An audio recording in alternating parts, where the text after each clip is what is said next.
Hi friends, welcome back to our channel. In this class, I will explain about what is the verb, what is the subject, what is the object. ఈ క్లాస్లో మనము subject అంటే ఏంటి, verb అంటే ఏంటి, object అంటే ఏంటో తెలుసుకుందాం. మనకు ఈ స్ట్రక్చర్ సబ్జెక్టు, వర్బ్, ఆబ్జెక్ట్ ఈ స్ట్రక్చర్స్ తెలిస్తే కానీ మనము ఇంగ్లీష్ నేర్చుకోలేమన్నమాట. ఇంగ్లీష్ సెంటెన్స్ని ఫామ్ చేయలేమన్నమాట. మనం ఇంగ్లీష్లో మాట్లాడాలంటే ఫస్ట్ ఆఫ్ ఆల్గా మనకు సబ్జెక్ట్ అంటే ఏంటి, వర్బ్ అంటే ఏంటి, ఆబ్జెక్ట్ ఏంటి అని తెలిసి ఉండాలన్నమాట. ఫస్ట్ ఇక్కడ చూడండి, సబ్జెక్ట్ అంటే ఏం లేదు, డోర్ ఆఫ్ అన్ యాక్షన్ అనమాట. ఆబ్జెక్ట్ వచ్చేసి రిసీవర్ ఆఫ్ అన్ యాక్షన్.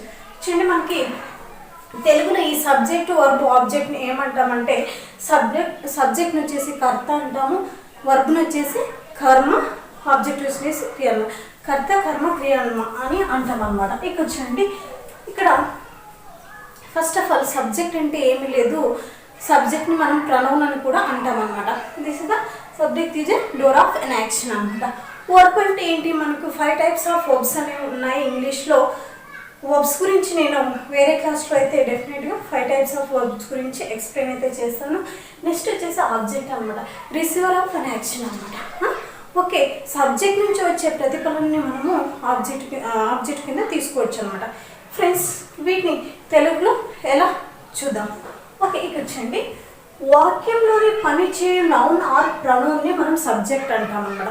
ఒక సెంటెన్స్లో పనిచేయు నౌన్ ఆర్ ప్రొనౌన్ని మనము సబ్జెక్ట్ అంటాం అన్నమాట. Next, what is the verb. వర్బ్ని మనం తెలుగులో ఎలా చూసుకోవచ్చు అంటే సబ్జెక్ట్ చేయు పని ఆర్ సబ్జెక్ట్ యొక్క స్థితిని వర్బ్ అంటాం అనమాట. ఇక్కడ చూడండి, సబ్జెక్ట్ చేయు పని, ఈ సబ్జెక్ట్ చేయు పని ఆర్ సబ్జెక్ట్ యొక్క స్థితిని మనము వర్బ్ అని అంటాం అనమాట. ఓకే, నెక్స్ట్ ఆబ్జెక్ట్ అంటే ఏంటి. ఆబ్జెక్ట్ అంటే ఏం లేదు, సబ్జెక్ట్ చేయు పని యొక్క ప్రతిఫలం పొందు నౌన్ ఆర్ ప్రొనౌన్ని మనము ఆబ్జెక్ట్ అంటాం అనమాట. ఫ్రెండ్స్, మనకు ఇంగ్లీష్లో సెంటెన్స్ని ఫామ్ చేయాలంటే మనకు ఫస్ట్ సబ్జెక్ట్ ఉంటుంది, తర్వాత వర్బ్ ఉంటుంది, తర్వాత ఆబ్జెక్ట్ ఉంటుంది అనమాట. ఓకే, సబ్జెక్ట్ అంటే ఏంటి first. Okay, door of action అనమాట. వాట్ ఈస్ ద ఆబ్జెక్ట్ అంటే receiver of an action. Okay, subject అంటే ఇది, ఆబ్జెక్ట్ అంటే ఇది అనమాట. వర్బ్ అంటే ఏంటి, వర్బ్ అంటే ఏదైతే మనం వర్క్ చేస్తామో దాన్ని వర్బ్ అంటాం అనమాట. ఈ సెంటెన్స్లో ఏదో ఫర్ ఎగ్జాంపుల్ చెప్తాను చూడు, I drink water, I drink milk. ఇందులో ఏది సబ్జెక్ట్, ఏది వర్బ్, ఏది ఆబ్జెక్ట్ మనం ఫైండ్ అవుట్ చేయాలన్నమాట.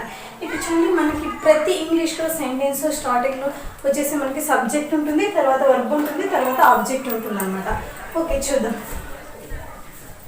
మీకు ఒక స్మాల్ సెంటెన్స్ ఇస్తే అర్థమవుతుంది.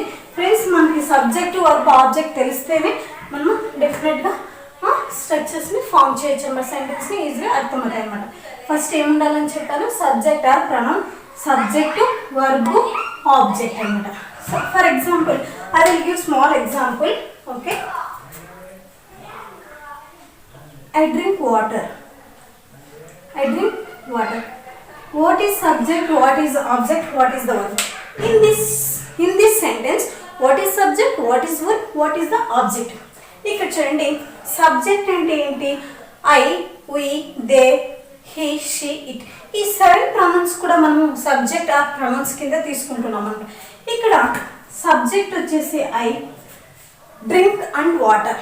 ఇక్కడ చూడండి, ఐ డ్రింక్ వాటర్ అంటున్నాను. డ్రింక్ అనేది వర్బ్ అనమాట. డ్రింక్ ఏంటి, వర్బ్. ఆబ్జెక్ట్ వచ్చేసి వాటర్ అనమాట. ఇక్కడ చూడండి, డ్రింక్, డ్రాంక్, డ్రంక్ అనమాట. మనకు 5 టైప్స్ ఆఫ్ వర్బ్స్ ఉన్నాయని చెప్పాను కదా. ఫస్ట్ మనము మొదటి రూపంలో, బేస్ రూపంలో ఉన్న వర్బ్ని తీసుకున్నాను నేను. నెక్స్ట్ 5 టైప్స్ ఆఫ్ వర్బ్స్ నేను నెక్స్ట్ క్లాస్లో అయితే డెఫినెట్గా ఎక్స్ప్లెయిన్ చేస్తాను. ఫస్ట్ మీకు బేసిక్ అండర్స్టాండింగ్ పర్పస్ కోసం నేను స్మాల్ స్ట్రక్చర్ రాయడం జరిగిందనమాట. ఆబ్జెక్ట్ అంటే ఏంటి, వాటర్ అనమాట. దీని తెలుగు మీనింగ్ ఏంటి, ఐ డ్రింక్ వాటర్, నేను నీళ్ళు త్రాగుతాను. ఐ డ్రింక్ వాటర్ కదా, నేను నీళ్లు తాగుతాను. ఫ్రెండ్స్, ఎప్పుడే కానీ సబ్జెక్ట్ యాజిటివ్గా తెలుగులోను ఇంగ్లీష్లోను సబ్జెక్ట్ పొజిషన్ మాత్రం సేమే ఉంటుంది. ఇక్కడ చూడండి వర్బ్ అండ్ ఆబ్జెక్ట్ ప్లేస్ మాత్రమే ఇంటర్చేంజ్ అవుతాయి అన్నమాట. మనకు ఇంగ్లీష్లో ఇక్కడ చూడండి నీరు ప్లేస్లో వాటర్ వచ్చింది, తాగుతాననే ప్లేస్లో డ్రింక్ వచ్చింది అనమాట. This are inversely proportional, this and this. Okay, exchange అనమాట. ఈ సెకండ్ అండ్ థర్డ్ పొజిషన్, ఇది వచ్చేసి ఫస్ట్ పొజిషన్, ఇది సెకండ్ పొజిషన్, ఇది థర్డ్ పొజిషన్ అనమాట. మనకు సెకండ్ పొజిషన్ వచ్చేసి I drink water. I drink water అంటే నేను నీళ్ళు తాగుతాను, తెలుగులో నేను నీళ్ళు తాగుతాను. ఓకే, మనం ఇంగ్లీష్కి వచ్చేటప్పటికి నేను నీళ్ళు తాగుతాను కదా. మనం ఇంగ్లీష్కి వచ్చేటప్పటికి నేను అంటే ఐ కదా, డ్రింక్ అంటే త్రాగుతాను. చూడండి లాస్ట్లో ఉంది. ఇక్కడేమో సబ్జెక్ట్ వచ్చింది, ఇక్కడేమో ఆబ్జెక్ట్ వచ్చింది, ఇక్కడేమో వర్బ్ వచ్చింది. ఫ్రెండ్స్ బాగా అబ్జర్వ్ చేయండి. ఇక్కడ వచ్చేసి సబ్జెక్ట్, ఇక్కడ వర్బ్, ఇక్కడ ఆబ్జెక్ట్ అనమాట. మనం తెలుగులో వచ్చేటప్పటికి second position and third position అంటే ఇక్కడ వర్బ్, ఇక్కడ ఆబ్జెక్ట్ ప్లేస్లో వర్బ్ వచ్చింది, వర్బ్ ప్లేస్లో ఆబ్జెక్ట్ వచ్చింది అనమాట. ఇక్కడ వచ్చేసి వర్బ్, ఇది వచ్చేసి ఆబ్జెక్ట్. ఏమీ లేదు, మనము సబ్జెక్ట్ ప్లేస్లో ఇంగ్లీష్ సెంటెన్స్ అయినా తెలుగు సెంటెన్స్ అయినా సబ్జెక్ట్ ప్లేస్లో సబ్జెక్ట్నే పెడతాము. రిమైనింగ్ వర్బ్ ప్లేస్లో నెక్స్ట్ ఆబ్జెక్టివ్ ప్లేస్లో రివర్స్ పెడతాం అనమాట. ఇంగ్లీష్లో తెలుగులో మనం ఎలా అయితే రాస్తామో ఇంగ్లీష్లో రివర్స్లో రాస్తాం అనమాట. ఇక్కడ నుంచి తెలుగులో ఇక్కడ నుంచి స్టార్ట్ చేస్తాం కదా, నేను నీళ్ళు తాగుతాను. ఓకే, నేను అనేది సబ్జెక్ట్ అనేది సేమ్ పొజిషన్లోనే ఉంటుంది. తర్వాత త్రాగుతాను అనేది సెకండ్ పొజిషన్లో వస్తుంది అనమాట. అంటే రివర్స్ ఆర్డర్ అనమాట. తెలుగులో ఉన్న సెంటెన్స్ మనం ఇంగ్లీష్లో కన్వర్ట్ చేసినప్పుడు లాస్ట్లో ఉండేది ఇక్కడికి వస్తుంది, సెకండ్ పొజిషన్లో ఉండేది లాస్ట్లోకి వస్తుంది అనమాట. ఏమీ లేదు, తెలుగు సెంటెన్స్ రివర్స్లో అవుతుంది అనమాట. సబ్జెక్ట్ ప్లేస్లో సబ్జెక్టే ఉంటుంది, రిమైనింగ్ అంతా కూడా రివర్స్లో వస్తుంది అనమాట. ఇది for example I will give small example.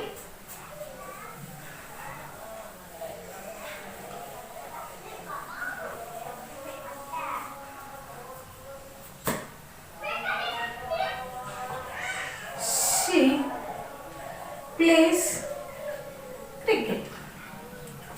What is the subject? What is the object? Okay, what is the verb?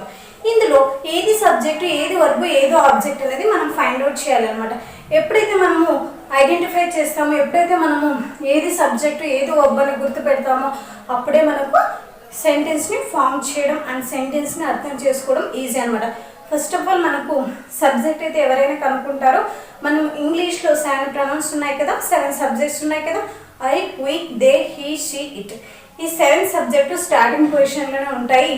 Remaining verb object మాత్రమే ఉంటుందన్నమాట. ఇది వచ్చేసి సబ్జెక్ట్ అంటాము, ఇది వచ్చేసి వర్బ్, ఇది వచ్చేసి ఆబ్జెక్ట్ అన్నమాట. ఫ్రెండ్స్, ఇక్కడ నేను ప్లేస్ ఎందుకు రాస్తానంటే ఈ షీ అనేది షీకి ఐ, వి, దే, వీక్ మాత్రం ప్లే రాస్తాము, రెస్ట్ హీ, షీ, ఇట్. వీటికి థర్డ్ పర్సన్ సింగులర్స్కి మనము ఎస్ని, హిఎస్ను, ఐఎస్ని యాడ్ చేస్తాం అనమాట. అది ముందు క్లాస్లో అయితే నేను ఎక్స్ప్లెయిన్ చేశాను, ఒకసారి మీరు రివిజన్ చేసుకుంటే సరిపోతుంది. ఇక్కడ షీని యూజ్ చేశాను కాబట్టి నేను ఈ వర్బ్కి ప్లేకి ఎస్ని యాడ్ చేయడం జరిగిందన్నమాట. చూడండి ఫ్రెండ్స్, నేను షీ ప్లేస్ క్రికెట్. షీ అంటే ఆమె కదా, ఆమె క్రికెట్ ఆడుతుంది. ఓకే, ఆమె క్రికెట్ ఆడుతుంది. She plays cricket. Subject, verb, object అనమాట. I want milk. Friends, what is the subject, what is the verb and what is the object? In this sentence, what is verb, what is object? Simply, this is the subject, this is the verb, this is the object. Object చూడండి, I want milk. Want is nothing but నాకు milk కావాలి. Want అంటే కావాలి, నాకు milk, నాకు పాలు కావాలి, ఇలా అనమాట. చూడండి, కావాలి అనేది సెకండ్ పొజిషన్లో ఉంచండి. మిల్క్ అనేది పాలు అనేది సెకండ్ పొజిషన్లో ఉంది. ఇక్కడ వచ్చేలోపు థర్డ్. ఈ సబ్జెక్ట్ యాజ్ ఇట్ ఈస్గా అలానే ఉంటుంది. కాకపోతే వాంట్ అనేది లాస్ట్లో ఉంచండి. ఐ వాంట్ మిల్క్ అనేది మనము తెలుగులో చూసుకుంటే నాకు పాలు కావాలి.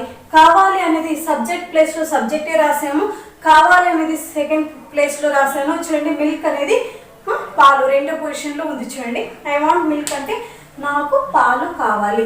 కావాలి అంటే వాంట్, మిల్క్ అంటే సెకండ్ పొజిషన్. ఇలా అంటే తెలుగులో ఉన్న సెంటెన్స్ మనం ఇంగ్లీష్లోకి రాసేటప్పుడు రివర్స్ డైరెక్షన్లో ఉంటుంది అనమాట. సబ్జెక్ట్ యాజ్ ఇట్ ఈస్గా ఉంటుంది. రిమైనింగ్ ఒక ఆబ్జెక్ట్ మాత్రం ఇంటర్చేంజబుల్ అనమాట. ఓకే ఫ్రెండ్స్, ఇది క్లాస్ వచ్చేసి మనము ఈ క్లాస్లో సబ్జెక్ట్ అంటే ఏంటి, వర్బ్ అంటే ఏంటి, ఆబ్జెక్ట్ ఏంటో తెలుసుకుంటే మనకు ఫర్దర్ క్లాస్లో ఈజీగా అర్థమవుతుంది అనమాట. ఓకే ఫ్రెండ్స్, మన ఛానల్ని ఇప్పటివరకు ఎవరైనా సబ్స్క్రైబ్ చేసుకోకపోతే సబ్స్క్రైబ్ అయితే చేసుకోండి. Okay, thank you for watching.